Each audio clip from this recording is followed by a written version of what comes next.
2 Chronicles. Chapter 33.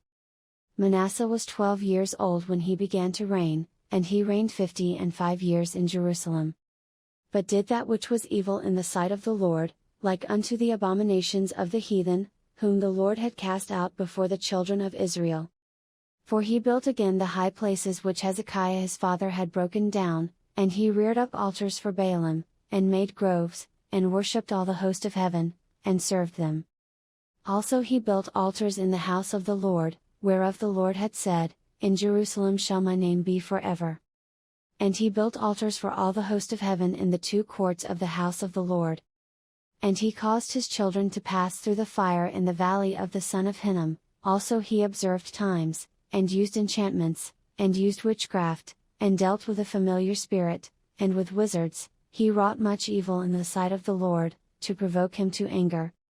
And he set a carved image, the idol which he had made, in the house of God, of which God had said to David and to Solomon his son, In this house, and in Jerusalem, which I have chosen before all the tribes of Israel, will I put my name forever.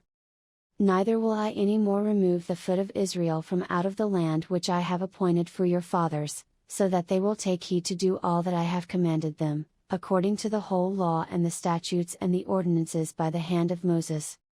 So Manasseh made Judah and the inhabitants of Jerusalem to err, and to do worse than the heathen, whom the Lord had destroyed before the children of Israel. And the Lord spake to Manasseh, and to his people, but they would not hearken. Wherefore the Lord brought upon them the captains of the host of the king of Assyria, which took Manasseh among the thorns, and bound him with fetters, and carried him to Babylon. And when he was in affliction, he besought the Lord his God, and humbled himself greatly before the God of his fathers. And prayed unto him, and he was entreated of him, and heard his supplication, and brought him again to Jerusalem into his kingdom. Then Manasseh knew that the Lord he was God. Now after this he built a wall without the city of David, on the west side of Gihon, in the valley, even to the entering in at the fish gate, and compassed about Ophel, and raised it up a very great height, and put captains of war in all the fenced cities of Judah. And he took away the strange gods, and the idol out of the house of the Lord, and all the altars that he had built in the mount of the house of the Lord, and in Jerusalem, and cast them out of the city. And he repaired the altar of the Lord, and sacrificed thereon peace offerings and thank offerings, and commanded Judah to serve the Lord God of Israel. Nevertheless the people did sacrifice still in the high places, yet unto the Lord their God only.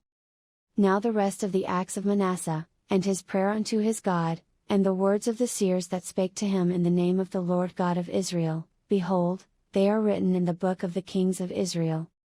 His prayer also, and how God was entreated of him, and all his sins, and his trespass, and the places wherein he built high places, and set up groves and graven images, before he was humbled, behold, they are written among the sayings of the seers. So Manasseh slept with his fathers, and they buried him in his own house, and Amon his son reigned in his stead. Amon was 22 years old when he began to reign, and reigned 2 years in Jerusalem. But he did that which was evil in the sight of the Lord, as did Manasseh his father, for Amon sacrificed unto all the carved images which Manasseh his father had made, and served them. And humbled not himself before the Lord, as Manasseh his father had humbled himself, but Amon trespassed more and more. And his servants conspired against him, and slew him in his own house. But the people of the land slew all them that had conspired against King Amon, and the people of the land made Josiah his son king in his stead.